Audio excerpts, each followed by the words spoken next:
Here we go, the second half of Unit 2, Day 5. We're going to go through these problems with your calculator now. So make sure you have that out, and I'll show you how to punch it in exactly how it should be punched in with your TI-83 or 84. So this first one is 12 plus 15 divided by 3 minus 6 times 4. So it's pretty straightforward. You just punch it all in, press enter. You get -7. That's what we got when we did it by hand. So that's great. The next one has parentheses. So to get parentheses, it's above the 8 and the 9. So left parentheses is above the 8. So we do 11 minus 5. Close the parentheses just like we see over here for number 3. To get the squared button, that's kitty corner to number 7. Then we have -4. We do left parenthesis 3 plus 2. Close the parenthesis, and that looks identical to what we see right here on our page for number 3. Press enter. Hopefully we get 16 like we did when we did it by hand. So it's excellent. We're doing well so far. 2 for 2. The next one we see a -2, so we do a negative sign for that 2 in front. -2. Left parenthesis 7 plus 1. Close it. -20 divided by 4. So that looks just like this, but we have a divided sign instead of this division sign, but everything else looks identical. And -21 is what we got when we did it by hand, so that's good so far. This whole thing is under a square root. In order to get a square root, we do second and then x squared. So second means blue, so anything in blue we're hitting now. So once you hit the second button. So now we have the whole thing under square root.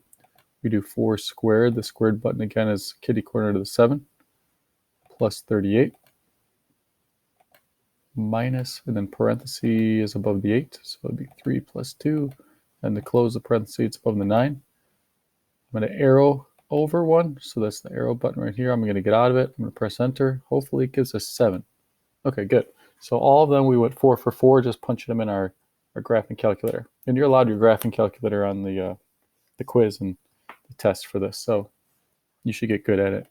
That way you don't have to do it all by hand, unless you really want to. All right, so these are the tougher ones now, okay? So if we were to take a look at number 5, we have 2. And then, oh, these are straight bars, so these are absolute value bars. So we hit math, arrow over num, and we press enter on abs. So if you have a TI-84, you'll have these bars. And if you have a TI-83, you'll have parentheses, okay? And then it doesn't matter if you have the bars or parentheses, don't freak out. And then we punch in what we see, 5 minus 18 divided by 2. And then we get out of the bars by pressing that arrow button again, so this right arrow, and then plus 3.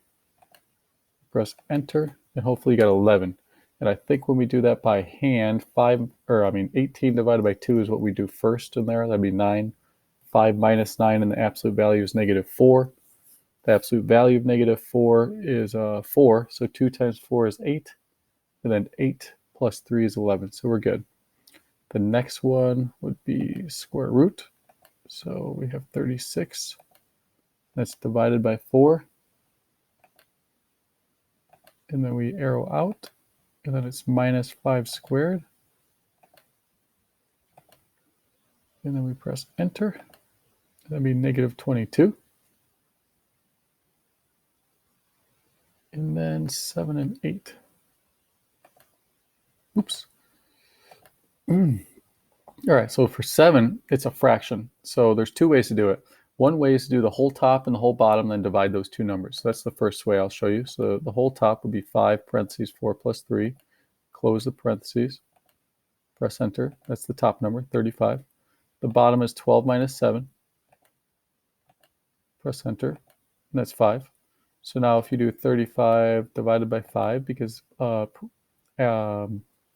fraction means division, so we get 7 in the end.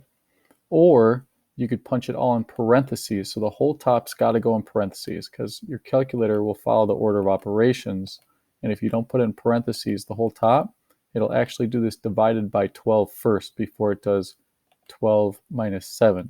So you want to make sure that you put the whole top in parentheses, whole bottom, and now you can do it all at once if you wanted to. So if you notice the whole top's got an extra parentheses, whole bottom's got an extra parenthesis. That way it does the whole thing and the whole thing.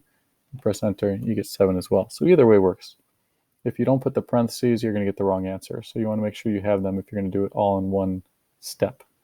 This next one has 3 different pieces to it. So we'll do them as 3 different pieces, okay? So to do that whole fraction, we'll do it in the parentheses so we can do it all at once. 7 parentheses 1 plus 3.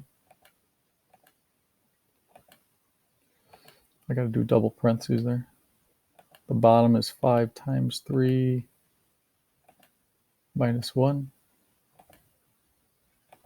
So now the whole left side is 2. So this whole fraction is 2. And then the middle, second square root, 3 squared plus 16. Get out of it. So now we should have a number. So we get 5. That's good. So far we have 2 for this and a 5 for that. And then to get the absolute value bars, we do math. Arrow over to abs. So now it's 4 minus 3 times 3. Get out of it. Just enter and we get 5. Okay, good. So we have 2. There's a plus sign in between. 5.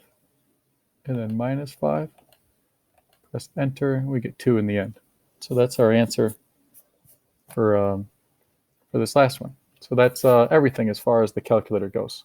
If you have any questions, make sure that you contact your teacher. All right, see you tomorrow.